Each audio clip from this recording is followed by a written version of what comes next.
Chad, really separated them from the rest of the pack, especially during their peak?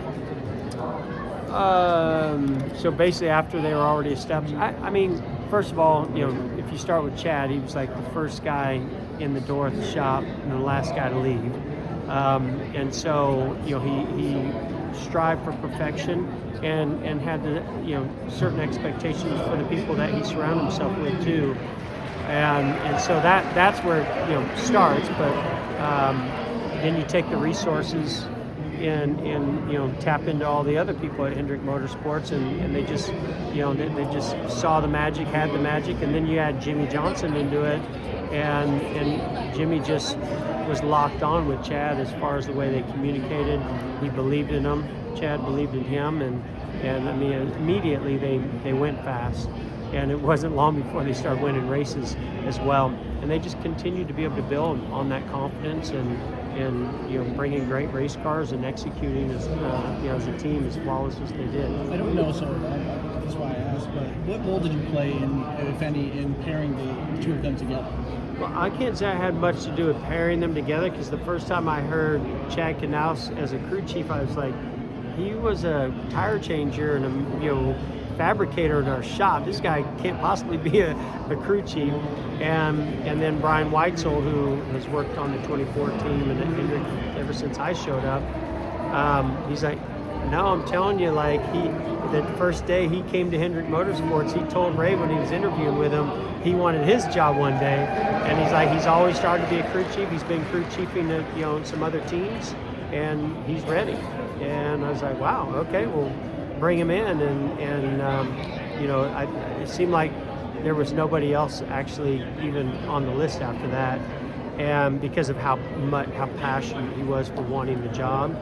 So my role was much more on just seeing us have a fourth team and the benefits of a fourth team, the information sharing and trying to talk Rick into that, and then recommendation on a driver, and Jimmie and I, we just connected at all the right points and times, and I was impressed with him on and off the racetrack, and Rick had heard of him from and had met him through Ricky, and it's funny because it wasn't as if there was this long interview process for driver or crew chief. It just seemed like it was Chad, Jimmie, where's the sponsor, and Lowe's, boom. It just all seemed to magically come together. What's the defining legacy of the 48 team?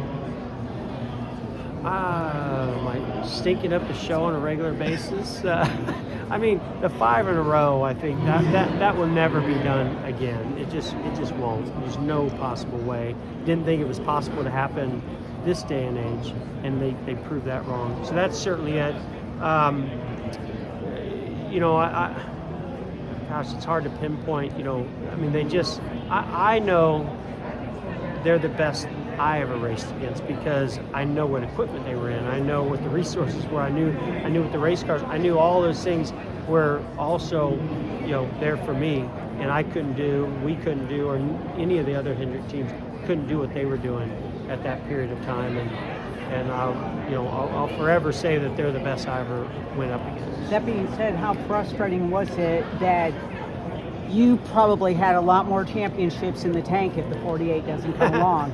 Well, I joke about it and laugh about it. I mean, in all seriousness, because I was friends with Jimmie, I helped, I wanted to see them succeed, and I'm proud of them, of everything that they've done. And I think that overshadows some of the challenges that they brought for me. But I will say the intent was to bring them, in and lift up all of the cars and the teams at Hendrick, because we're working closer together and sharing more information, and they did. Unfortunately, they just kept stealing the show, and so I think 2007 was disappointing me. We had them. I felt like had them behind us in points, won a couple races in the chase or whatever it was called, and they just came back as they did many times and took it away from us. So that was disappointing, but I still think they're great.